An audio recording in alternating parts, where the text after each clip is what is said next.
এই বলছি চিপস খাবি? না। প্যাটিস খাবি? না। পিৎজা খাবি? না। তাহলে বার্গার কিনে আনি? না। অনেকদিন সিঙ্গাড়া আনি না, সিঙ্গাড়া সামোসা? না। এই তো বয়স, যা খুশি খা না, অত মেনটেন করিস কেন? স্ন্যাক্স কি হেলদি হয় নাকি? না, আমি তো শুনিনি কোনো healthy snacks. Anti ageing snacks. কি? আবার বল, কি স্ন্যাক্স? Anti ageing snacks. এইটা তো আমি শুনিনি, এটা আবার কি? কিডনির জন্য ভালো, হ্যাঁ? বোন হেলথকে স্ট্রং করে, হ্যাঁ? হার্টের জন্য ভালো, আরে বাস, ব্লাড সুগারকে মেনটেন করে।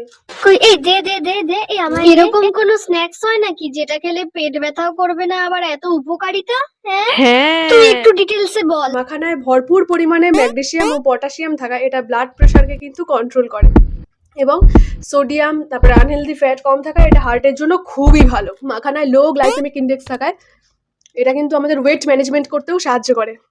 এই মাখানা হেল্প করে ব্লাড সুগারকেও মেনটেন করতে। এটাতে লো গ্লাইসেমিক ইন্ডেক্স থাকায় যাদের অনেক সময় ব্লাড সুগার লেভেল ফট করে হাই হয়ে যায় সেটাকেও এই মাখানা কন্ট্রোল করে।